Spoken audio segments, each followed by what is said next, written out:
Olá meus amigos, olá minhas amigas, olá candidatos de todo o Brasil. Aqui estou eu, professor Brian, para mais uma aula junto com você do nosso curso A Prova no Enem, tá certo? E é claro, a cada nova aula a gente precisa superar nossos desafios, precisamos resolver problemas e construindo degrau por degrau essa escadaria que com certeza lá no topo tem muito sucesso nos aguardando aí, tá certo? A cada nova aula um novo tema, um novo assunto é tratado aqui justamente para que nós aprendemos ou até mesmo aprofundamos alguns tópicos quando se fala numa preparação para o Exame Nacional do Ensino Médio, o Enem como queira, tá certo? Ao longo dessa aula, eu quero convidar você a estar junto comigo para a gente discutir e debater um assunto que é central e, sem dúvida alguma, aparecem muitas questões nos exames nacionais do ensino médio ao longo de todos os anos, tá certo? Eu estou falando do assunto conhecido como razão, grandezas e razões de um modo geral.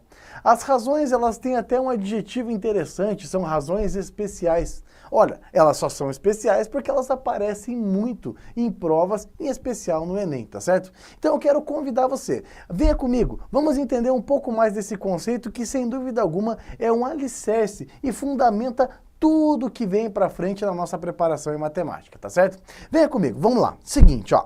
Então, nessa aula, eu quero discutir e debater com você o assunto grandezas e as chamadas razões. Eu coloquei aqui o adjetivo especiais, você vai atender mais adiante, legal? Bom, vamos entender o conceito de grandeza? Eu tenho que contar uma coisinha pra você antes, tá? A maior parte das questões do Enem, eu ouso a dizer que 90% das questões da prova sempre vão trazer por trás a ideia de grandeza.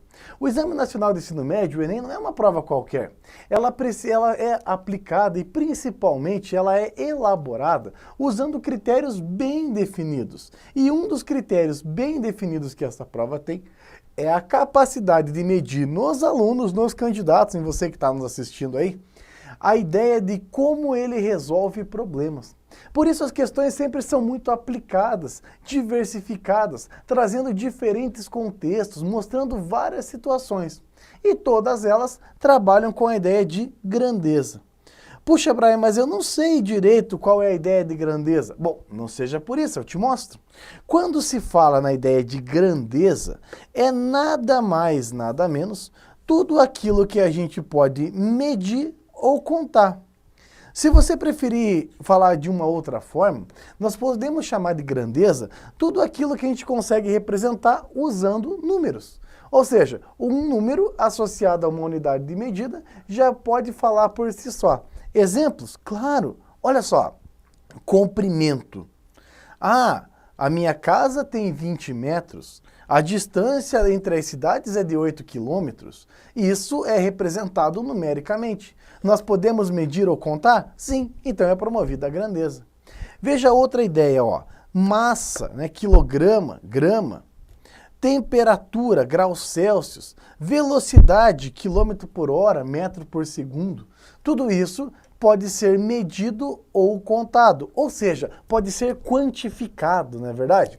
Outra ideia, vou colocar mais alguns aqui, ó. O tempo é uma grandeza. A aula dura 10 minutos, né? Nós estamos estudando há muito tempo, eu estudo há anos o ensino médio, e isso é grandeza, a gente pode medir ou contar. A renda familiar, o salário de uma família é uma grandeza? Afinal de contas, nós dizemos numericamente quanto uma pessoa ganha, não é verdade? Tudo que a gente mede ou conta é definido como grandeza. Ora, mas matemática não está medindo e contando o tempo todo? Então matemática trabalha com grandezas praticamente o tempo todo, tá certo? Bom, agora que você já sabe que grandeza é tudo que a gente pode medir ou contar, a gente pode dar mais um passo juntos. Nesse novo passo, a gente vai definir outras ideias. Nós vamos definir agora o conceito de razão. Antes de mais nada, a ideia de razão tem um sinônimo. Sabia que a palavra razão, ela pode ser entendida como um sinônimo da palavra divisão? Isso mesmo. Quando você fala na razão entre dois números A e B, ou seja, A e B são números quaisquer, por isso a gente representa por meio de letras. Quando eu estou falando da razão entre dois números, na verdade, eu estou falando na divisão. A fração, a divisão de A por B, legal? E é costumeiro a galera não falar A dividido por B. É costumeiro se dizer que A está para B. Ou seja, comparando o A, comparando com o tamanho de B. E é exatamente para isso que serve razão, para comparar grandezas. Se você pensar comigo, é da natureza humana comparar grandezas o tempo todo. A gente faz isso até de forma implícita, nem está passando pela nossa cabeça, mas a gente compara grandezas. Por exemplo, se eu perguntar para você assim, olha, você está estudando muito ou está estudando pouco para essa prova, para o Enem? Você fala assim, professor, estou estudando pouco. Para você me responder essa pergunta, automaticamente, ou querendo ou não, indiretamente, você está pensando em alguém que está estudando mais que você. Fala assim, porque tem meu primo lá, que está estudando dia e noite quase. Aí você compara o número de horas que você estuda com o número de horas que seu primo estuda. Você está estabelecendo uma comparação para concluir que você está estudando pouco ou que você está estudando muito. Veja, é tão natural comparar grandezas que a gente nem se dá conta. Você vai de repente lá no mercado comprar um biscoito, uma bolacha, como queira, e aí você fala assim, puxa, essa bolacha custa R$19, por exemplo. Aí você fala assim, nossa, que bolacha cara. Por quê? Você compara o preço daquele pacote frente aos outros que custam R$2, R$3, R$4. Ou seja, você faz comparações inevitavelmente diariamente. Só que tem um problema. O Enem não é a linguagem falada. O Enem vai trabalhar com a linguagem escrita. Então não adianta de nada você comparar isso diariamente em mercados ou durante todo o seu dia, se você não conseguir trabalhar isso de uma forma escrita, porque você não vai conseguir resolver na prova. Concorda comigo? Então vem cá, olha só. Vamos comparar algumas ideias bem simples aqui para você evoluir junto comigo. Ó, em uma prova, Carlos acertou 28 questões e errou 12, perfeito? Pergunta, qual a razão entre a quantidade de acertos e a quantidade de erros? Espera aí, você já sabe agora que razão é sinônimo de divisão.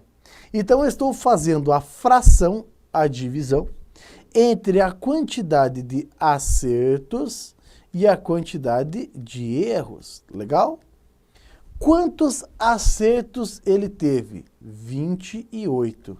Quantos erros ele teve? 12. Perfeito? Agora, você não pode esquecer de um conceito dito elementar, que é toda fração deve se aparecer da forma simplificada, ou seja, da forma mais simples. O 28 e o 12 não é a forma mais enxuta, ou seja, tanto o de cima, numerador, quanto o de baixo, denominador, admitem simplificação. Se você pensar já no 4 é mais rápido, mas você pode fazer 2 vezes por 2. Olha lá, a metade de 28 é 14, a metade de 12 é 6. E aí, como eu disse, ó, dá para fazer mais uma simplificação. A metade de 14 é 7 e a metade de 6 é 3. Qual é a razão entre a quantidade de acertos e erros? É a razão de 7 está para 3, ou 7/3, como queira. Veja que no numerador ficou a cada 7 acertos, ele tem 3 erros. Tá vendo a comparação da grandeza? Para cada 7 acertos, incluímos aí 3 erros. Bacana? Vem cá que tem mais. Ó, qual é a razão entre o número de erros e o total de questões? Espera aí. Agora eu quero comparar os erros com o total. Mas tem um detalhe. Eu sei que parece ridículo, mas eu não vou partir do pressuposto que você conheça. O total envolve os erros mais os acertos. Concorda ou não? Professor, isso é óbvio, porque ou ele acerta ou ele erra. Maravilha. Quantos erros ele teve? 12. E qual é o total? É 28 ou é 12? Boa, não é nenhum deles, porque o total é a soma do acerto com o erro. É 28 mais 12 que dá 40. Ó, você pode simplificar a fração por 2 ou por 4. Eu vou por 2, ó, na humilde, ó. Dividiu por 2. 12 por 2 dá 6, 40 por 2 dá 20. Dá para simplificar e deixar menor ainda. Dividiu por 2 de novo. 6 por 2 dá 3, 20 por 2 dá 10. Comparando os acertos e o total, então, dá quanto? 3 para 10. Agora, olha que legal, ó. Eu digo, então, que desse contexto, para cada 10 questões, 3 ele erra. Concorda? Os erros frente ao total. A cada total de 10, 3 estão erradas. Veja que, naturalmente, nós estamos aqui registrando a comparação entre grandezas. Você pode, por exemplo, pegar isso numa turma escolar. Você tem lá de cada 10 pessoas da sala, de cada 10 alunos da sala, 4 são meus amigos. Olha, isso é uma razão, 4 para 10. De cada 10 eu gosto de 4. Ok? Então veja que é isso, esse tipo de situação, é importante que você não tenha só o domínio falado, você também precisa ter o domínio escrito, porque você vai ser avaliado por meio de forma escrita, perfeito? Aí você fala assim, professor, mas aqui tem um detalhe também, né? Você fica falando essas coisas aí, eu tô entendendo tudo, tá legal, tá bacana, mas isso aí não cai no Enem. Você acha que isso aí vai cair no Enem? É tão facinho? Vem cá, deixa eu mostrar agora uma bateria de questões que já apareceu no Enem.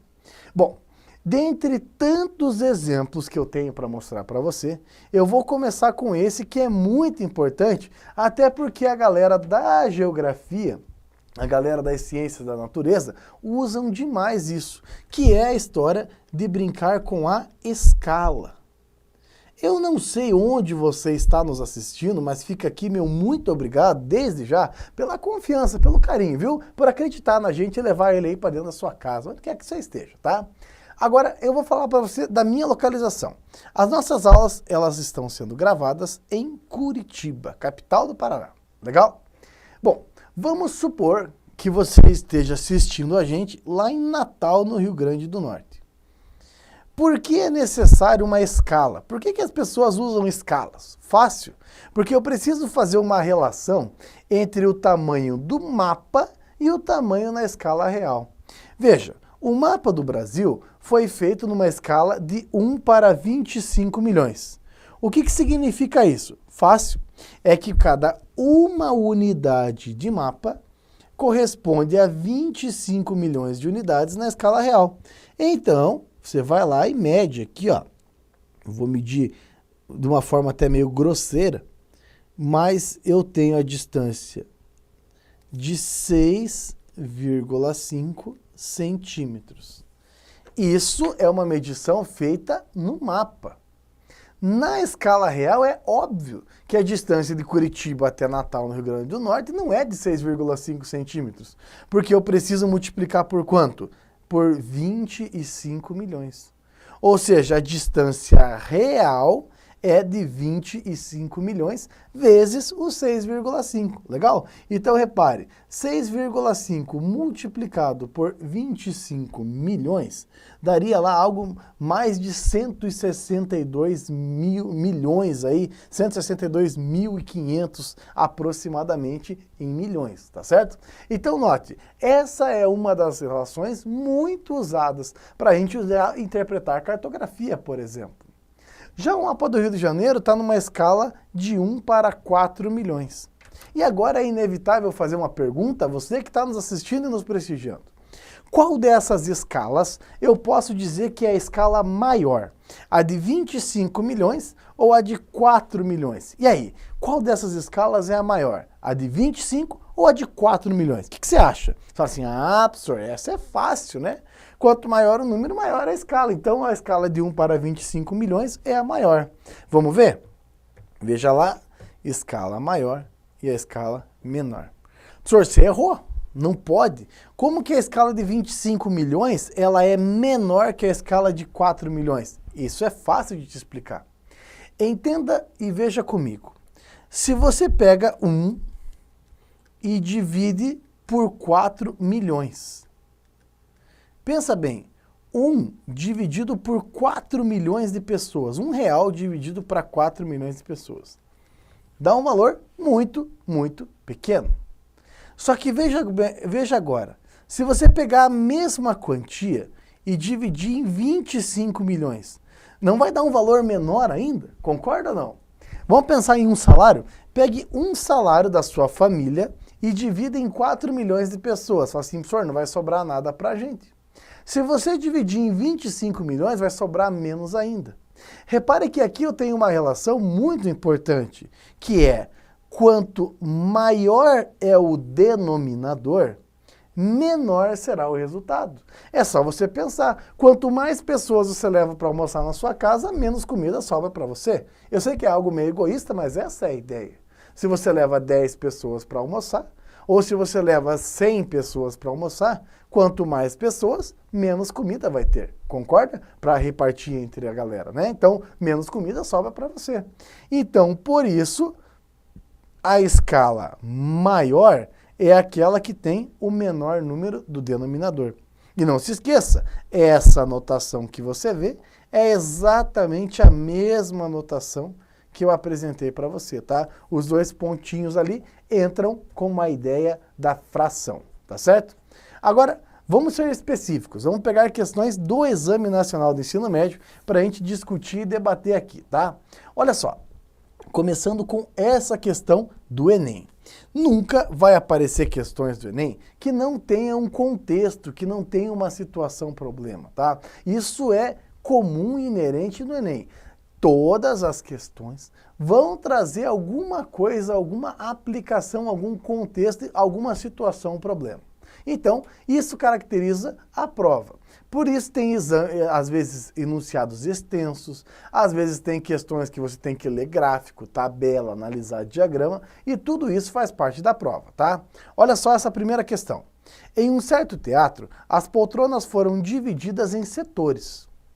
A figura apresenta a vista do setor 3 desse teatro, nas quais as cadeiras escuras estão reservadas e as claras não foram vendidas. Qual é a razão? Opa, agora você sabe. O que é a razão mesmo? Razão é divisão.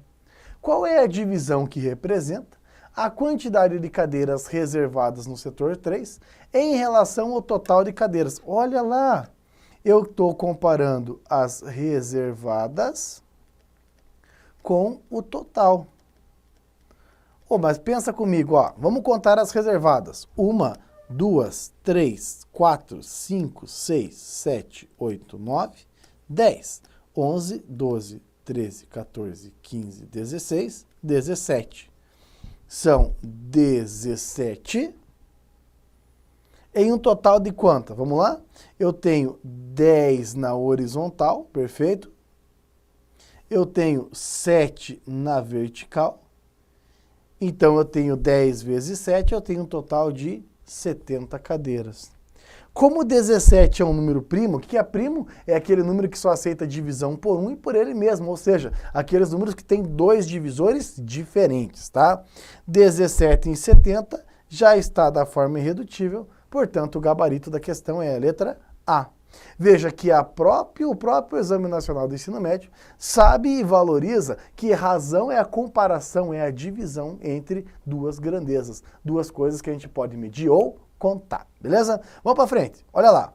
Um professor dividiu a lousa da sala de aula em 4 partes iguais.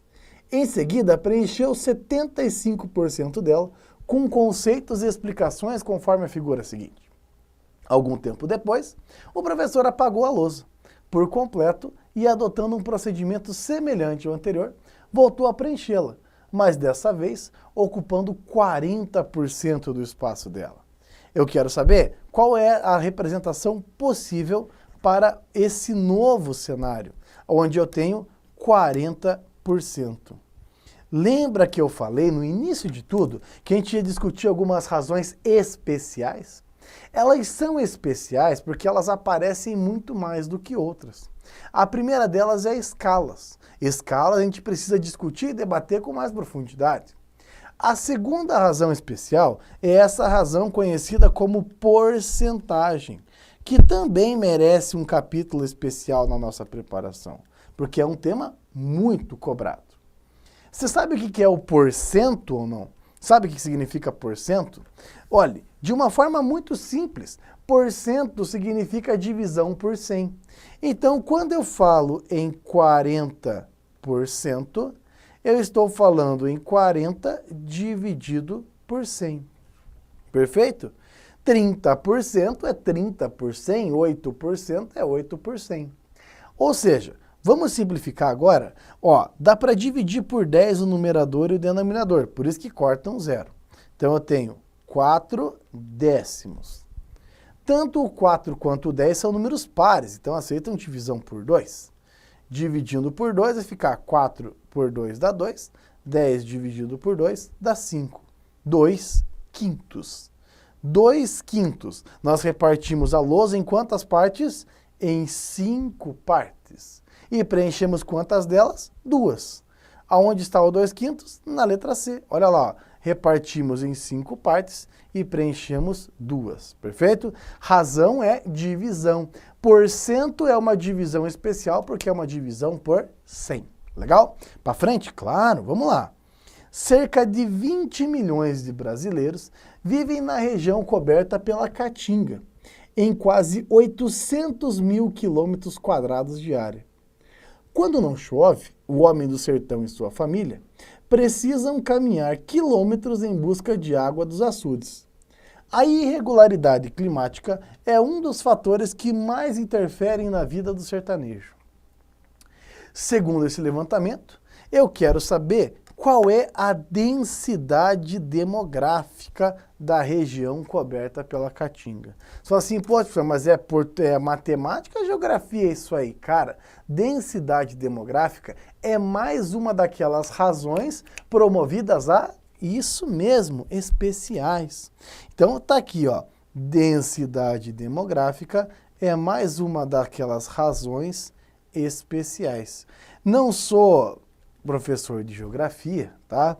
Mas é uma definição muito simples. É basicamente a divisão do número de pessoas, ou a população em uma determinada área. Por isso, mais um detalhe importante, às vezes você não observa tanto assim as aulas de matemática, área sempre vai aparecer em unidades quadradas, quilômetro quadrado, metro quadrado, centímetro quadrado, porque eu estou falando de duas dimensões. A área envolve comprimento e envolve largura, legal? Olha só, quantas pessoas vivem nessa região chamada de Caatinga, segundo o enunciado? 20 milhões, né? São 6 zeros, olha lá, 20 milhões. E quanto que é a área dessa região? São 800 mil quilômetros quadrados, perfeito? População dividida pela área. Note que a gente consegue eliminar 5 zeros do denominador e, é claro, aparecem 5 zeros no numerador que a gente elimina. E no final da brincadeira, a questão é só dividir 200 por 8. Quanto é a divisão de 200 por 8? 25. A densidade é de 25 habitantes por quilômetro quadrado. Gabarito oficial, letra B. Legal? Veja que conhecer a definição é fundamental para fazer a resposta. Afinal de contas, não adianta falar que tinha um 2 e o 5. Todas as alternativas tinham 2 e 5. Legal? Mais uma? Vamos lá. Olha só. No contexto da matemática recreativa, utilizando diversos materiais didáticos para motivar seus alunos, uma professora organizou um jogo com um tipo de baralho modificado. No início do jogo, vira-se uma carta do baralho na mesa e cada jogador recebe em mão 9 cartas. Deseja formar pares de cartas, sendo a primeira carta da mesa e a segunda uma carta na mão do jogador, que tem um valor equivalente descrito na carta da mesa. O objetivo do jogo é verificar qual jogador consegue o maior número de pares. Iniciando o jogo, a carta virada na mesa e as cartas da mão do jogador são como o do esquema. Carta da mesa e as cartas que estão na mão. Veja a pergunta. Segundo as regras dos jogos, quantas cartas da mão desse jogador podem formar um par na mesa? Então veja, Usando a carta que está na mesa, repare aqui, ó, usando a carta que está na mesa, eu quero saber quantos pares forma com as cartas que estão na mão do jogador. Só que veja, o detalhe aqui é muito importante que você entenda. Toda fração ela tem que estar na forma mais simples, na forma irredutível. Vejamos que nesse caso, a gente está trabalhando com 6/8. 6/8, se eu posso dividir por 2, porque ambos são pares, é equivalente a 3/4. Então, a carta da mesa já forma par com o 3/4. Só que tem um detalhe. Se você dividir 3 por 4, claro que essa divisão não é inteira, aí você acrescenta o 0 e o 0, porque ela é decimal, é a 10ª parte, é o primeiro dígito após a vírgula, por isso o 0 e a vírgula, tá? Olha lá, eu tenho 7 vezes 4 é 28, para 30 sobra 2, acrescenta o 0 para a divisão ser centesimal, segundo dígito após a vírgula. 5 vezes 4 é 20, para 20 é nada, ó, é 0,75. Então, na forma de fração, é 3/4. Na forma decimal, é 0,75. Então, tem mais uma aqui, ó, 0,75. E, por último, 0,75, você já parou para pensar que é a mesma coisa que 75 por 100? 2 dígitos, divisão com 2 zeros, concorda? E toda divisão por 100, que eu falei para você na questão anterior, é por cento. Muito bem. Então é a mesma coisa que 75%. Quantos pares dá para fazer então? Dá para se fazer 3 pares. 6/8 faz par com 75%, faz par com 0,75 e faz par com 3/4. Legal? Vamos para mais uma? Olha só. Em canteiros de obras de construção civil, é comum perceber trabalhadores realizando medidas de comprimento de ângulos e fazendo demarcações por onde a obra deve começar ou se erguer. Um desses canteiros foram feitas algumas marcas no chão. Foi possível perceber que das 6 estacas colocadas, 3 eram vértices de um triângulo retângulo e outras 3, os pontos médios dos lados desse triângulo. Sabe o que é ponto médio? Não lembra o que é a história do ponto médio? Não lembra? Ponto médio é exatamente o ponto do meio de um segmento. Todo segmento tem um momento que é a metade. Ali é o ponto médio. Legal? Muito bem. Conforme pode ver na figura, em que as estacas estão indicadas pelas letras. A região ABMN, que é a região colorida ali, a região achurada, deve ser a calçada com um concreto. Pergunta: nessas condições, a área a ser calçada corresponde a quanto?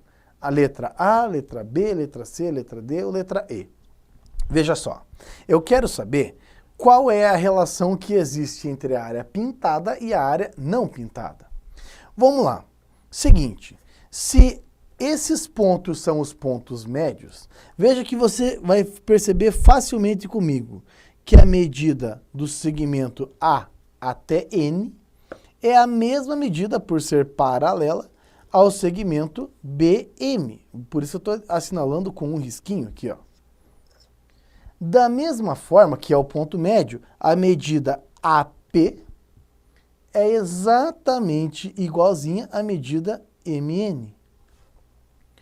Ou seja, a partir dessas ideias, eu consigo facilmente construir um novo triângulo, ou repartir em 2 o nosso retângulo, de tal forma que eles são todos iguaizinhos.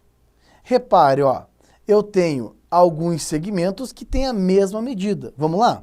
O segmento MP, ele é congruente, ó, 3 risquinhos, ele tem o mesmo tamanho do segmento AN, que por sua vez tem o mesmo tamanho do segmento NC, é congruente a NC. Outro detalhe, ó, o segmento AP, ele é do mesmo tamanho que o segmento do BP, que por sua vez é o mesmo tamanho do segmento MN. Ou seja, eu estou me referindo a 1, 2, 3, 4 triângulos, todos iguaizinhos. Se esses 4 triângulos são todos iguaizinhos, qual é a relação entre a área branca e a área colorida, ou a área que foi pintada, a área do concreto? Fácil. A área do triângulo MNC, que é a área branca, cabe 3 vezes dentro da área que é de concreto. Faz sentido para você ou não? Comparando, a razão entre a área branca e a área colorida é de 1 para 3. Cabem 3 vezes dentro do concreto o que tem dentro da área branca. Maravilha? Lembrando agora que a gente usou um conhecimento um pouco mais profundo, que é a ideia do ponto médio, é a metade de um determinado segmento. Perfeito? Gostaria de deixar para você aqui, ó, esse link para que você possa, de repente, aprofundar um pouco mais, conhecer e buscar um pouco mais de conhecimento sobre o assunto razão, sobre o assunto grandeza, tá certo? Esse é um vídeo gratuito da internet de muita qualidade, produzido pelo pessoal da Unicamp, que pode te orientar e te ajudar a aperfeiçoar os conhecimentos quando o assunto são razões e grandezas, tá certo? Então, além da nossa aula, deixo aí disponível para você esse vídeo, para que você possa assistir e melhorar, aprofundar, buscar saber mais coisas, mais detalhes sobre o assunto razão e grandezas aí, tá certo? E é claro, a gente segue o nosso curso, tem muito mais coisa para discutir e debater, a gente tem muita coisa mesmo nessa preparação para o Exame Nacional do Ensino Médio, tá certo? Deixe sua curtida, deixe seu comentário, deixe seu like lá, ele é muito importante pra gente e vamos pra frente junto, tá certo, moçada? Daqui a pouquinho eu volto mais uma aula, você já é meu convidado, tá? Bom estudo a todos, um forte abraço, tchau, tchau.